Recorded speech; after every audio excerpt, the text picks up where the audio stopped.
Today we have preferences of reading online and also a print edition. So our key area will be that how do you cite a research in our project work or a dissertation. So let me give you an overview by starting from some basic work that we have done. A small information was provided and students were asked, what are your preferences? Do you read online or do you read a print edition?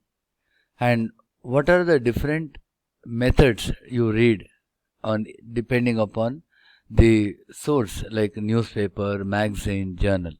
So accordingly the students have responded and we come to know that in online edition it is 39.27%.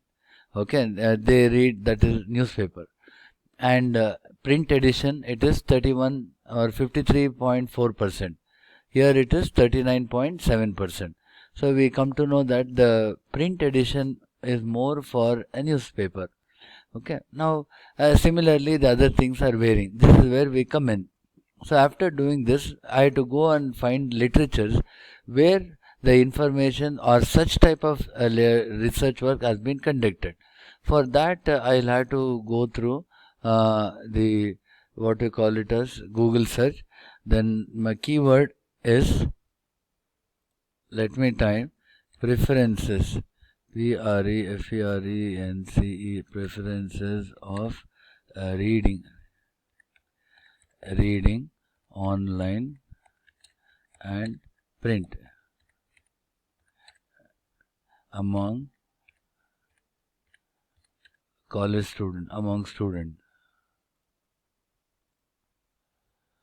So I have literature available, online or print, which do students prefer.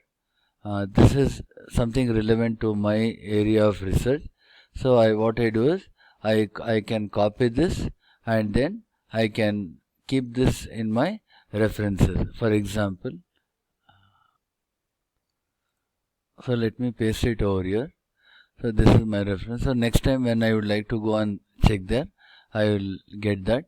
If it is more easier, you can also write the title. The title of that is online or print edition, and go to my references and I type this here. Okay, and next, citation.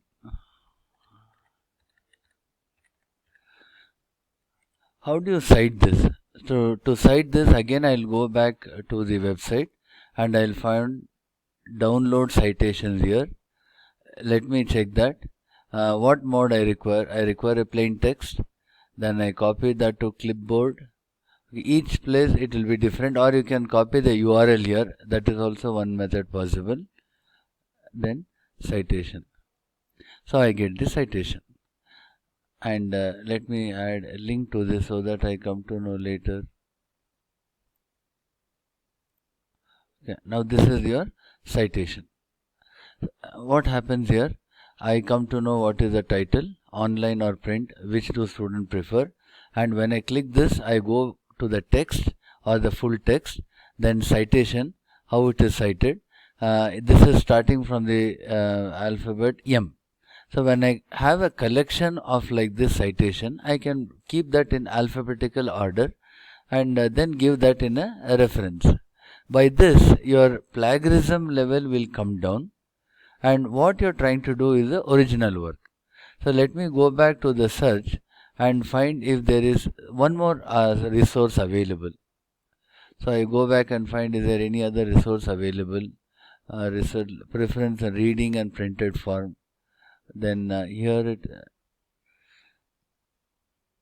I get here university student preference of reading from printed. So let me check this whether it is relevant to my area of research.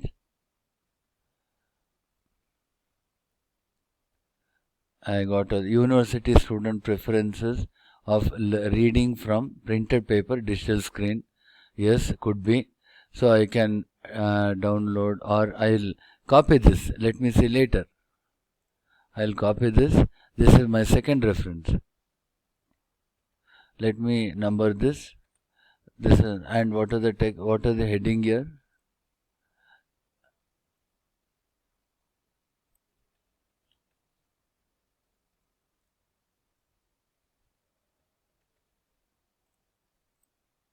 So this was my reference 1 and this is reference 2. Okay, and I require a citation.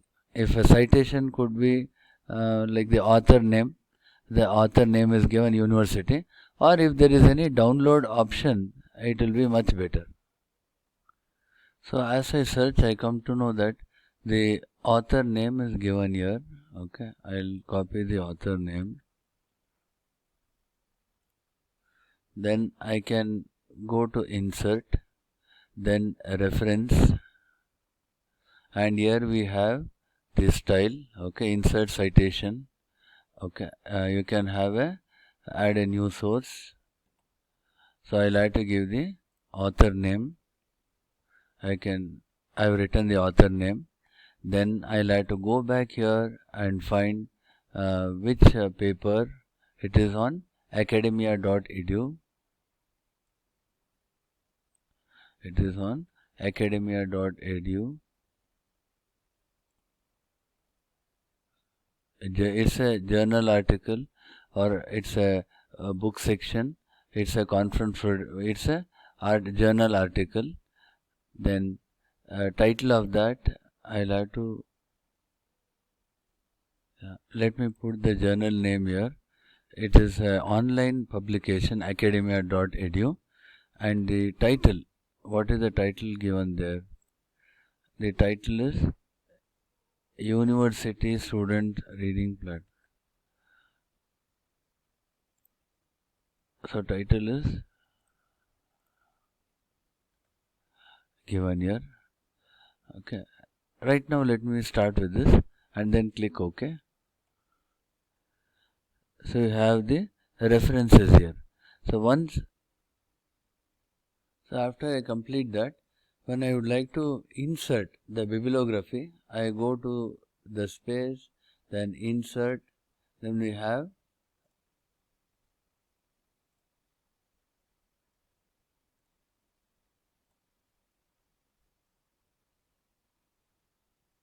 insert bibliography.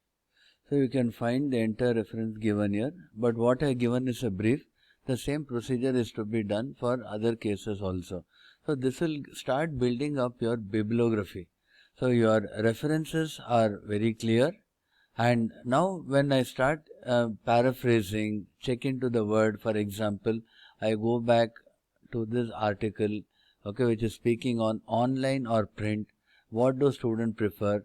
As I start reading all these information, at every point of time I draw this literature and then I rephrase that one and add in my literature and give references to this author. Okay, when you are giving the references to this author, this becomes very clear that your information has been sourced from Kazansi, okay, University Student Reading Platform Preference and Potential Reason, and the website is www.academia.edu. This is how we start referencing the bibliography. So when you follow this practice, you will never go beyond 25% of plagiarism level. So somewhere you will be around 16 to 20%. See, some information, title, date, tables, they all are very common. So that will take up to 15 to 16%. And some name, for example, the institute name, or it could be your company name, they all become similar. So all that account for less than 25%. And the rest of the 75% is your original work. So these are the ways in which you can make your work more original and absolutely free from plagiarism, and you are well within the permitted limit. Good luck.